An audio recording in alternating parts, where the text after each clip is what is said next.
Asum tho'u haiduna nomadi daku kangbu ado mahausa makhoigi langai surung aduda lakhi. Maduda Kasimgi asiba haksang ado leiramdaba amadi makhoigi sana adugi ayamba saruk lawkhibadu ubada makhoi yamna ngaklame. Captain aduna haiki hauzik aikhoi masi thi humbana sumgani. Natrabade aikhoi ipa ipusingna sahi kaya sangna tansilamba paisilamba lanthum singase machit lawkhiduna mangkhiba tai. Wafam adu makhoi pumba amatta oina yanarame. Makhoina hatkhiba nupa ado thong hangdoknaba mantra ado khange amadi maga loinana atopa amaso mantra ado khange. Mana asiba haksang amasung sana mayam amaso pukhre haibasi makhoi pumna maksap manana khanglamme. Maram aduna mayam pukning sangna mi adu kanano haibasi thiduna puthokpa darkar oire haibasi makhoi loina yanarame adudagi makhoi pumba munna khannarame. Makhoigi maraktagi haisingba amasung lauksing yamna haiba amana Miraibaktagi lalonba lakpa mi amagi phijet setuna saharda chatlaga sahargi leiba mafamda amasung lambi pumbada koi chattuna ikui kuidana sahargi mi ama sikhibra haiduna thiba tai. Karigumba sikhiba leiramlabadi mahak kadaida leibagi haibadu khanglaga langla langjin ado asidagi khanglaga aikhoina thiriba mi ado phangba yai hainarame. Madu tabada daku sing adugi maraktagi amana hairaki. Aihak saharda sattuna masigi pawase thidoklurage. Aduga madugi wa adu tamjarage masi yabiyo. Aina karigumba thabak ase pangthokpa ngamdrabadi aigi thawai ase lawbiyo. Madugi matung inna daku adu mafi maron hongdoktuna masak lotlaga ahingda sahar tana satkhi. Mathangi ayukta mahak sahargi mitin pham ahangba mafam aduda chatlame. Matamduda Phurittuba Baba Mustaphagi dukan nattana atai dukan amatta hangba uramde. Phurittuba Baba Mustapha adugi makhutta lang amasung yetum paiduna magi thabak subada phamba phan asangba aduda phamlame. Hanuba aduna mabu taramna kauraduna asumna hairaki. Nangsi miraibaktagi lakpa mitopni haina khalli. Aidi sahi yamjarabasu aigi mit asidi yamna thauri. Ngarang tasu ay amamba ka amada phamduna asiba haksang ama photsilui. Madu tabada daku aduna mathanta khangjaki. Phurittuba asidagi aina pamba kharadi soidana phanglagani. Adudagi langla langjin khara hena phangnaba mana mangonda hangki. Nangna hairiba asibu aingonda laknaba mali. Nangna hairiba asiba amagi kaikhum phi turui. Aduga nangi karbadi kaikhum phi tubani haiba natra. Phuritubaduna khumlakhi. Madu nangi nathau nate aingonda wa amuk hangano. Madu tabada daku aduna magi makhutta asrafi ama haplaga hairaki. Nangna hainingdaba wado ai karisu khangningde. Adum oinamak aigi thamoidi puksen sengba mi pumbagi thamoigum aronba pumbagi mongphamne. Amasung simatangdi aina nangondagi khangningi. Karamba yumdano nahakna thabak adu taururibado. Mafam adu aingonda takpa ngamgadra natraga nasamakna aibu mafam adu tana pubigera. Phurittuba aduna sana mohor adu yamna mitabaga loinana laurame aduga asumna hairaki. Yum adu yauba lambi ado ai isamakti ude. Kanagumbagi minai nubi amana aibu sapsana khangba mafam adu phawba puraga aigi mit asi yetchillaga yum ama tana aibu pukhi. Aroibada amamba ka amada pusinki amasung mafam aduda matat tatlaba asiba haksang ama leirame. Adudagi mana aigi mit pulliba adu lauthoklaga ahanbada asiba adu photsillu hairame. Aduga maikhum phi tunaba hairaki. Madu pumba loiraga mana aibu mit khumjillaga mana aibu lauruba mafam adu tana thinbiraki. Aduna aina nangbu khangnaba mafam adu haiba ngamde haibasi nang khanglarini dana. Adudagi daku aduna hairaki. Nangna hairiba yum adu nangna nangbu mit punsinkhiba mafam adu phawba aibu puraga madudagi aina nangbu mit punsillaga mana nangbu puduna satpagum aina puduna satlabadi tanja sarurabadi nangna mafam adumak thengnabasu yai. Nangna masi aigidamak tawbigi hairabadi yengu masida dukan amasu leire. ꯑꯁꯤ ꯍꯥꯏꯔꯒ ꯗꯥꯀꯨ ꯑꯗꯨꯅ ꯑꯅꯤꯁꯨꯕ ꯑꯁ꯭ꯔꯥꯐꯤ ꯑꯃ ꯐꯨꯔꯤꯠ ꯇꯨꯕ ꯑꯗꯨꯒꯤ ꯃꯈꯨꯠꯇ ꯍꯥꯞꯈꯤ꯫ ꯕꯥꯕꯥ ꯃꯨꯁꯇꯣꯐꯥꯅ ꯃꯗꯨ ꯑꯍꯥꯟꯕꯒꯤꯗꯨꯒ ꯂꯣꯏꯅꯅ ꯐꯨꯔꯤꯠ ꯈꯥꯎꯗ ꯁꯠ ꯍꯥꯞꯆꯤꯟꯈꯤ꯫ ꯑꯗꯨꯒꯤ ꯇꯨꯡꯗ ꯃꯥꯒꯤ ꯗꯨꯀꯥꯟ ꯑꯗꯨ ꯂꯣꯟꯁꯤꯜꯂꯒ ꯃꯣꯖꯤꯌꯥꯅꯥꯅ ꯃꯥꯕꯨ ꯐꯤꯅ ꯄꯨꯟꯁꯤꯟꯈꯤꯕ ꯃꯐꯝ ꯑꯗꯨ ꯇꯥꯅ ꯆꯠꯂꯝꯃꯤ꯫ ꯃꯥꯅ ꯃꯐꯝ ꯑꯗꯨꯗ ꯃꯥꯕꯨ ꯐꯤ ꯑꯃꯅ ꯃꯃꯤꯠ ꯑꯗꯨ ꯄꯨꯟꯁꯤꯜꯂꯒ ꯕꯥꯕꯥ ꯃꯨꯁꯇꯣꯐꯥꯕꯨ ꯃꯈꯨꯠ ꯄꯥꯏꯗꯨꯅ ꯁꯤꯡꯂꯝꯃꯤ꯫ ꯃꯨꯁꯇꯣꯐꯥꯁꯨ ꯌꯥꯝꯅ ꯁꯤꯡꯕ ꯃꯤꯅꯤ꯫ ꯃꯤꯅꯥꯏ ꯅꯨꯄꯤ ꯑꯗꯨꯒ ꯆꯠꯃꯤꯟꯅꯕ ꯃꯇꯝꯗ ꯂꯝꯕꯤ ꯑꯗꯨꯗ ꯈꯣꯡꯀꯥꯞ ꯃꯁꯤꯡ ꯊꯤꯔꯝꯃꯤ꯫ ꯑꯗꯨꯗꯒꯤ ꯈꯪꯍꯧꯗꯅ ꯃꯐꯝ ꯑꯃꯗ ꯆꯞ ꯂꯦꯞꯂꯝꯃꯤ ꯑꯗꯨꯒ ꯍꯥꯏꯔꯛꯈꯤ, "ꯑꯁꯤ ꯐꯥꯎꯕ ꯑꯩ ꯃꯥꯒ ꯂꯣꯏꯅꯅ ꯂꯥꯛꯈꯤ"꯫ ꯃꯈꯣꯏ ꯑꯅꯤꯅ ꯂꯦꯞꯂꯤꯕ ꯃꯐꯝ ꯑꯗꯨ ꯀꯥꯁꯤꯝꯒꯤ ꯌꯨꯝ ꯃꯃꯥꯡꯗ ꯑꯣꯏꯔꯝꯃꯤ꯫ ꯃꯐꯝꯗꯨꯗ ꯍꯧꯖꯤꯛ ꯃꯥꯒꯤ ꯃꯅꯥꯎꯅꯨꯄꯥ ꯑꯂꯤ ꯕꯥꯕꯥꯅ ꯂꯩꯔꯝꯃꯤ꯫ ꯗꯥꯀꯨ ꯑꯗꯨꯅ ꯃꯇꯨꯡꯗ ꯂꯥꯏꯅ ꯈꯪꯅꯕ ꯊꯣꯡ ꯑꯗꯨꯗ ꯑꯉꯧꯕ ꯆꯣꯛꯅ ꯈꯨꯗꯝ ꯑꯃ ꯌꯦꯛꯁꯤꯜꯂꯝꯃꯤ꯫ ꯑꯗꯨꯒ ꯐꯨꯔꯤꯠ ꯇꯨꯕ ꯑꯗꯨꯒꯤ ꯃꯃꯤꯠꯇꯒꯤ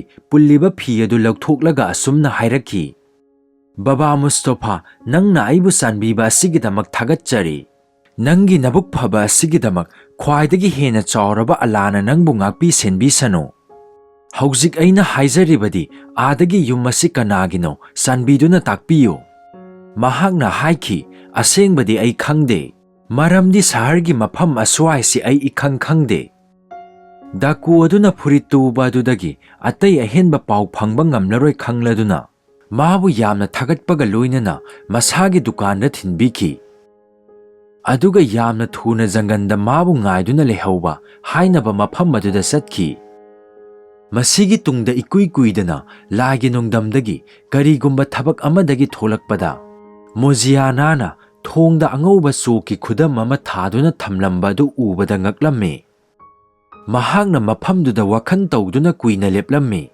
ꯑꯃꯁꯨꯡ ꯃꯗꯨ ꯀꯅꯥꯒꯨꯝꯕ ꯌꯦꯛꯅꯕ ꯑꯃꯅ ꯌꯨꯝ ꯑꯗꯨ ꯈꯪꯅꯕ ꯑꯃꯗꯤ ꯃꯥꯒꯤ ꯃꯕꯨꯡꯉꯣꯗ ꯐꯠꯇꯕ ꯇꯧꯅꯕ ꯈꯨꯗꯝꯅꯤ ꯍꯥꯏꯅ ꯂꯧꯈꯤ꯫ ꯃꯔꯝ ꯑꯗꯨꯅ ꯃꯍꯥꯛꯅ ꯌꯨꯝꯂꯣꯟ ꯀꯩꯔꯣꯟꯅꯕꯒꯤ ꯊꯣꯡ ꯄꯨꯝꯕ ꯑꯉꯧꯕ ꯆꯣꯛꯅ ꯆꯞ ꯃꯥꯟꯅꯅ ꯂꯣꯏꯅ ꯈꯨꯗꯝ ꯑꯗꯨ ꯊꯥꯖꯤꯜꯂꯝꯃꯤ꯫ ꯑꯗꯨꯒ ꯃꯍꯥꯛꯅ ꯃꯗꯨ ꯀꯅꯥ ꯑꯃꯠꯇꯗꯁꯨ ꯍꯥꯏꯗꯣꯛꯂꯝꯗꯦ, ꯃꯥꯒꯤ ꯃꯕꯨꯡꯉꯣꯗ ꯅꯠꯇ꯭ꯔꯒ ꯃꯕꯦꯝꯃꯗ ꯇꯝꯂꯝꯗꯦ꯫ ꯃꯇꯝ ꯑꯁꯤꯒꯤ ꯃꯅꯨꯡꯗ ꯗꯥꯀꯨ ꯑꯗꯨꯅ ꯆꯠꯂꯨꯕ ꯈꯣꯡꯆꯠꯀꯤ ꯋꯥꯔꯤ, ꯃꯇꯧ ꯀꯔꯝꯅ ꯂꯪꯂꯥ ꯂꯪꯖꯤꯟ ꯐꯪꯕ ꯄꯨꯝꯅꯃꯛ ꯑꯗꯣ ꯂꯣꯏꯅ ꯃꯥꯒꯤ ꯃꯔꯨꯞꯁꯤꯡꯗ ꯇꯝꯂꯝꯃꯤ꯫ ꯃꯔꯝ ꯑꯗꯨꯅ ꯀꯦꯞꯇꯦꯟ ꯑꯗꯨꯅ ꯃꯥꯒ ꯂꯣꯏꯅꯅ ꯑꯃꯁꯨꯡ ꯈꯨꯠꯄꯨ ꯑꯗꯨꯒꯤ ꯃꯤ ꯄꯨꯝꯅꯃꯛ ꯑꯃꯠꯇ ꯑꯣꯏꯅ ꯇꯣꯉꯥꯟ ꯇꯣꯉꯥꯟꯕ ꯂꯝꯕꯤꯗ ꯃꯈꯣꯏ ꯂꯣꯏꯅ ꯁꯍꯔꯒꯤ ꯂꯝꯕꯤ ꯑꯗꯨꯗ ꯆꯪꯂꯛꯈꯤ꯫ ꯑꯗꯨꯒ ꯑꯂꯤ ꯕꯥꯕꯥꯒꯤ ꯌꯨꯝꯗ ꯈꯨꯗꯝ ꯊꯝꯂꯝꯕ ꯅꯨꯄꯥ ꯑꯗꯨꯅ ꯃꯈꯣꯏꯒꯤ ꯂꯨꯆꯤꯡꯕ ꯑꯗꯨꯒ ꯂꯣꯏꯅꯅ ꯃꯐꯝ ꯑꯗꯨ ꯇꯥꯛꯅꯕ ꯂꯥꯛꯃꯤꯟꯅꯈꯤ꯫ ꯃꯍꯥꯛꯅ ꯃꯥꯕꯨ ꯌꯨꯝ ꯑꯗꯨ ꯇꯥꯅ ꯆꯨꯝꯗ꯭ꯔꯤꯡ ꯄꯨꯔꯒ ꯈꯨꯗꯝ ꯑꯗꯨ ꯎꯠꯂꯗꯨꯅ ꯍꯥꯏꯔꯛꯈꯤ,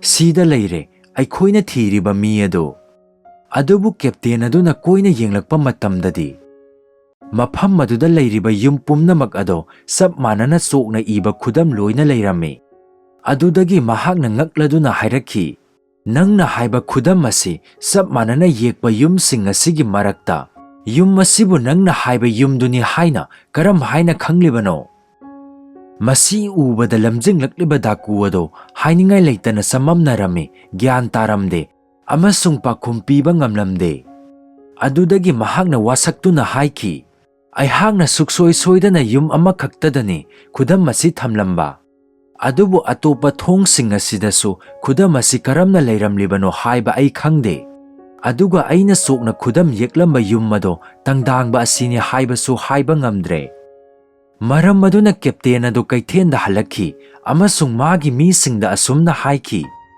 "ꯑꯩꯈꯣꯏ ꯑꯔꯦꯝꯕꯗ ꯌꯥꯝꯅ ꯋꯥꯅ ꯍꯣꯠꯅꯔꯨꯔꯦ, ꯅꯣꯝꯂꯨꯔꯦ꯫ ꯑꯩꯈꯣꯏꯅ ꯊꯤꯔꯤꯕ ꯌꯨꯝ ꯑꯗꯨꯁꯨ ꯊꯤꯕ ꯐꯪꯗ꯭ꯔꯦ꯫ ꯑꯩꯈꯣꯏ ꯈ꯭ꯋꯥꯏꯒꯤ ꯄꯨꯟꯐꯝ ꯑꯣꯏꯔꯤꯕ ꯖꯪꯒꯟꯗ ꯑꯩꯈꯣꯏ ꯑꯃꯨꯛ ꯍꯜꯂꯁꯤ꯫ ꯑꯩꯁꯨ ꯃꯐꯝ ꯑꯗꯨ ꯇꯥꯅ ꯆꯠꯂꯒꯦ"꯫ ꯑꯗꯨꯗꯒꯤ ꯃꯈꯣꯏ ꯄꯨꯝꯕ ꯂꯣꯏꯅ ꯆꯠꯈ꯭ꯔꯦ ꯑꯗꯨꯒ ꯂꯟꯒꯩ ꯁꯨꯔꯨꯡ ꯑꯗꯨꯗ ꯑꯃꯨꯛ ꯄꯨꯂꯞ ꯄꯨꯟꯈꯤ꯫ ꯗꯥꯀꯨ ꯄꯨꯝꯕ ꯃꯐꯝ ꯑꯗꯨꯗ ꯎꯟꯅꯔꯕꯗ ꯀꯦꯞꯇꯦꯟ ꯑꯗꯨꯅ ꯑꯣꯏꯗꯕ ꯉꯥꯡꯕ ꯃꯈꯣꯏꯕꯨ ꯁꯍꯔꯗ ꯀꯔꯤ ꯑꯃꯠꯇ ꯀꯥꯟꯅꯗꯅ ꯆꯠꯍꯟꯕ ꯅꯨꯄꯥ ꯑꯗꯣ ꯗꯟꯗꯤ ꯐꯪꯕꯗ ꯃꯇꯤꯛ ꯆꯥꯏ ꯍꯥꯏꯅ ꯕꯤꯆꯥꯔ ꯇꯧꯈꯤ꯫ ꯃꯔꯝ ꯑꯗꯨꯅ ꯃꯥꯕꯨ ꯃꯈꯣꯏ ꯄꯨꯝꯕꯒꯤ ꯃꯃꯥꯡꯗ ꯕꯟꯗꯤ ꯊꯝꯈꯤ ꯑꯗꯨꯒ ꯍꯥꯏꯈꯤ, "ꯅꯈꯣꯏꯒꯤ ꯃꯔꯛꯇ ꯁꯍꯔꯗ ꯆꯠꯇꯨꯅ ꯑꯩꯈꯣꯏꯒꯤ ꯂꯟ ꯊꯨꯝ ꯂꯨꯠ ꯇꯧꯈꯤꯕ ꯅꯨꯄꯥ ꯑꯗꯨꯗ ꯂꯃꯟ ꯈꯨꯝꯕ ꯌꯥꯅꯕ ꯃꯥꯒꯤ ꯃꯔꯝꯗ ꯑꯁꯦꯡꯕ ꯄꯥꯎ ꯄꯣꯔꯛꯄ ꯅꯨꯄꯥ ꯑꯗꯨꯗ ꯑꯩꯅ ꯊꯣꯏꯗꯣꯛꯅ ꯀꯥꯟꯅꯕ ꯄꯤꯒꯅꯤ"꯫ Madu tabada khutpu adugi maraktagi amana mangolomda sangsilakhi aduga haire. Ai mafam maduda chatcharuge wahang pahungjaruge amasung soidana ai nangi apamadu pujarake. Captain aduna mangonda manama thum pibaga loinana pigadaba kaya wasaklaga mabu thabak ado pangthoknaba thaki.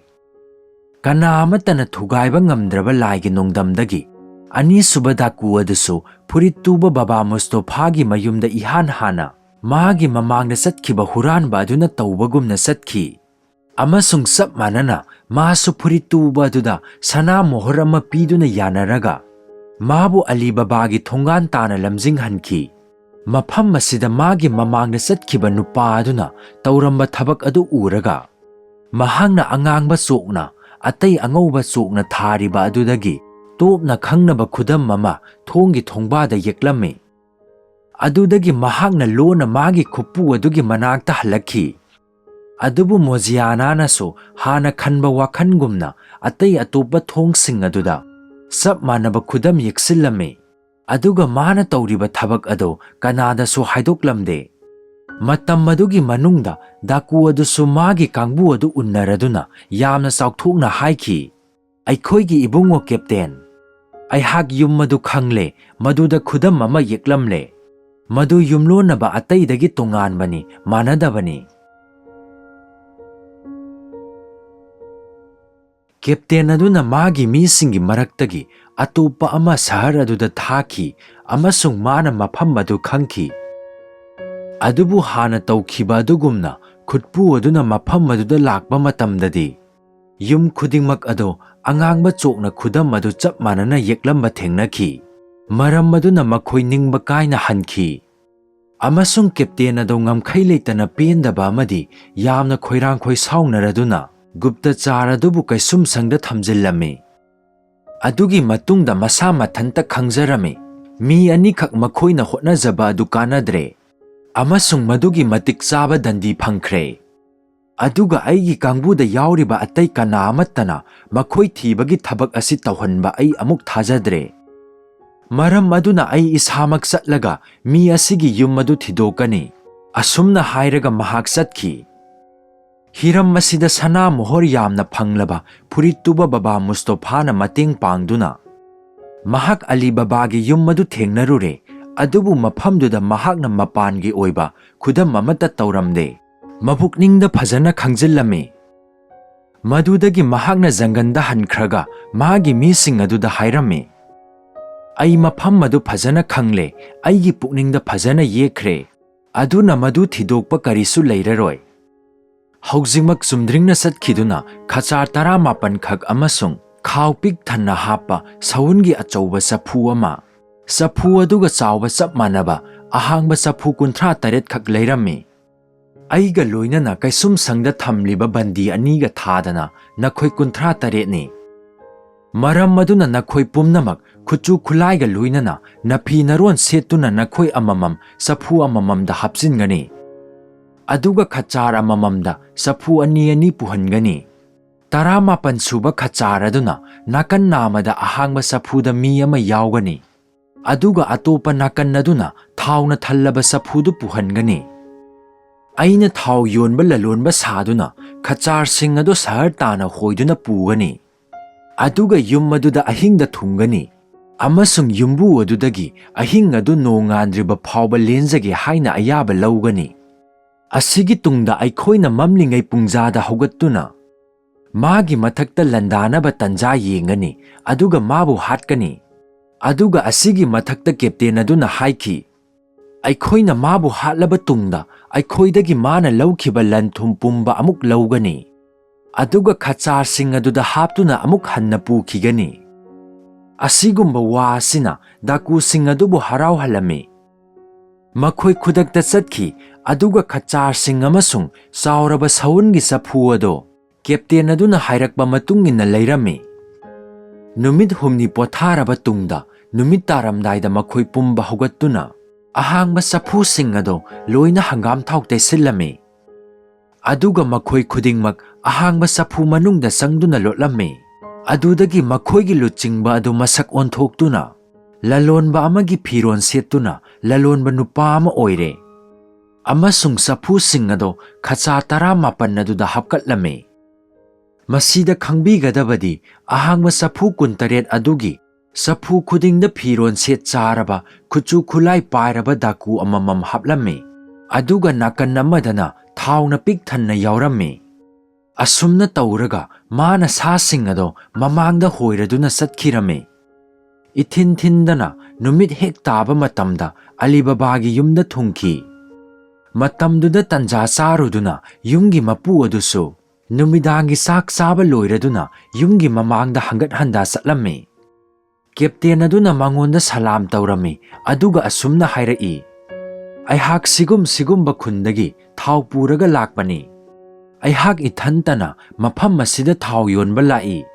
ꯑꯗꯨꯕꯨ ꯑꯋꯥꯕꯗꯤ ꯉꯁꯤ ꯑꯁꯤ ꯑꯩ ꯃꯐꯝ ꯑꯁꯤꯗ ꯌꯥꯝꯅ ꯊꯦꯡꯅ ꯊꯨꯡꯂꯔꯦ꯫ ꯑꯩ ꯌꯥꯝꯅ ꯅꯨꯡꯉꯥꯏꯇ꯭ꯔꯦ, ꯇꯧꯐꯝ ꯈꯪꯗ꯭ꯔꯦ꯫ ꯑꯩꯍꯥꯛ ꯀꯗꯥꯏꯗ ꯑꯍꯤꯡ ꯑꯁꯤ ꯂꯦꯟꯒꯗꯒꯦ ꯍꯥꯏꯕ ꯃꯐꯝ ꯃꯔꯥꯡ ꯈꯪꯗ꯭ꯔꯦ꯫ ꯑꯗꯨꯅ ꯅꯪꯅ ꯑꯩꯕꯨ ꯅꯨꯡꯁꯤꯕꯤꯔꯕꯗꯤ ꯆꯥꯟꯕꯤꯗꯨꯅ ꯅꯪꯒꯤ ꯁꯨꯃꯥꯡ ꯑꯁꯤꯗ ꯑꯩꯕꯨ ꯈꯔ ꯂꯦꯛꯍꯟꯕꯤꯌꯨ꯫ ꯑꯩꯍꯥꯛ ꯆꯐꯨꯁꯤꯡ ꯑꯁꯤ ꯊꯥꯖꯔꯒꯦ ꯑꯗꯨꯒ ꯈꯆꯥꯔꯁꯤꯡ ꯑꯁꯤ ꯊꯥꯗꯣꯛꯇꯨꯅ ꯁꯖꯤꯛ ꯄꯤꯖꯔꯒꯦ"꯫ ꯑꯂꯤꯕꯥꯕꯥꯅ ꯀꯦꯞꯇꯦꯟ ꯑꯗꯨꯒꯤ ꯈꯣꯟꯖꯦꯜ ꯑꯁꯤ ꯃꯥꯅ ꯎꯗ ꯇꯣꯡꯗꯨꯅ ꯂꯩꯔꯤꯉꯩ ꯃꯇꯝꯗ ꯇꯥꯈ꯭ꯔꯕꯁꯨ ꯑꯃꯁꯨꯡ ꯃꯥꯕꯨ ꯁꯨꯔꯨꯡ ꯆꯪꯕ ꯃꯇꯝꯗ ꯎꯈ꯭ꯔꯕꯁꯨ ꯃꯁꯛ ꯑꯣꯟꯊꯣꯛꯇꯨꯅ ꯂꯥꯛꯄ ꯃꯔꯝꯅ ꯃꯥꯕꯨ ꯍꯨꯔꯥꯟꯕꯁꯤꯡ ꯑꯗꯨꯒꯤ ꯂꯨꯆꯤꯡꯕꯅꯤ ꯍꯥꯏꯕꯁꯤ ꯈꯪꯕ ꯉꯝꯈꯤꯗꯦ꯫ ꯃꯥꯅ ꯍꯥꯏꯖꯕ ꯑꯗꯨ ꯌꯥꯗꯨꯅ ꯍꯔꯥꯎ ꯍꯔꯥꯎ ꯀꯧꯁꯤꯜꯂꯝꯃꯤ ꯑꯃꯁꯨꯡ ꯃꯥꯕꯨ ꯑꯍꯤꯡ ꯑꯗꯣ ꯃꯅꯤꯡꯇꯝꯅ ꯂꯩꯌꯨ ꯍꯥꯏꯅ ꯍꯥꯏꯈꯤ꯫ ꯑꯗꯨꯗꯒꯤ ꯃꯍꯥꯛꯅ ꯑꯍꯥꯡꯕ ꯁꯪ ꯑꯃ ꯇꯥꯛꯂꯗꯨꯅ ꯃꯗꯨꯗ ꯈꯆꯥꯔꯁꯤꯡ ꯑꯗꯨ ꯄꯨꯜꯂꯨ ꯍꯥꯏꯔꯝꯃꯤ꯫ ꯑꯗꯨꯒ ꯃꯥꯒꯤ ꯃꯅꯥꯏ ꯅꯨꯄꯥ ꯃꯆꯥ ꯑꯃꯗ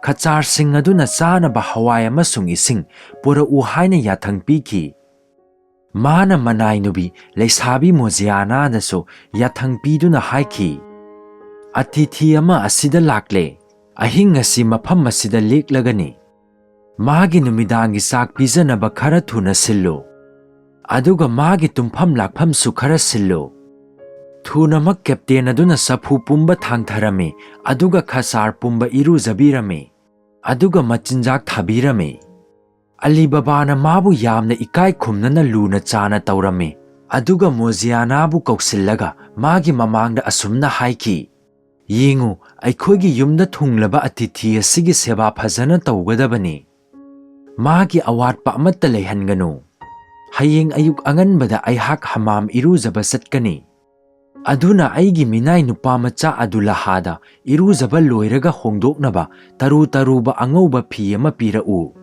ꯑꯗꯨꯒ ꯑꯩꯒꯤ ꯊꯛꯅꯕ ꯃꯅꯥ ꯃꯁꯤꯡꯒꯤ ꯁꯨꯞ ꯑꯗꯣ ꯍꯦꯛ ꯍꯜꯂꯛꯄꯒ ꯊꯛꯅꯕ ꯉꯁꯤ ꯑꯍꯤꯡ ꯁꯦꯝꯃꯨ"꯫ ꯃꯅꯥꯏ ꯅꯨꯕꯤ ꯑꯗꯨꯅ ꯈꯨꯝꯂꯛꯈꯤ, "ꯅꯍꯥꯛꯅ ꯇꯥꯛꯄꯤꯕ ꯑꯗꯨꯃꯛ ꯑꯩꯍꯥꯛ ꯄꯨꯝꯅꯃꯛ ꯂꯣꯏꯅ ꯇꯧꯖꯒꯅꯤ"꯫ ꯑꯁꯨꯝꯅ ꯍꯥꯏꯔꯝꯂꯒ ꯑꯂꯤꯕꯥꯕꯥ ꯄꯣꯊꯥꯕ ꯆꯪꯈ꯭ꯔꯦ꯫ ꯑꯗꯨꯒ ꯀꯦꯞꯇꯦꯟ ꯑꯗꯨꯁꯨ ꯅꯨꯃꯤꯗꯥꯡꯒꯤ ꯆꯥꯛ ꯆꯥꯔꯕ ꯇꯨꯡꯗ ꯁꯪ ꯃꯆꯥ ꯑꯗꯨꯗ ꯆꯪꯈ꯭ꯔꯦ꯫ ꯈꯆꯥꯔ ꯄꯨꯝꯕ ꯑꯗꯨꯁꯨ ꯑꯍꯤꯡꯒꯤ ꯃꯆꯤꯟꯖꯥꯛ ꯑꯃꯁꯨꯡ ꯏꯁꯤꯡ ꯊꯥꯕꯤꯔꯦ ꯍꯥꯏꯕ ꯎꯠꯈꯤ꯫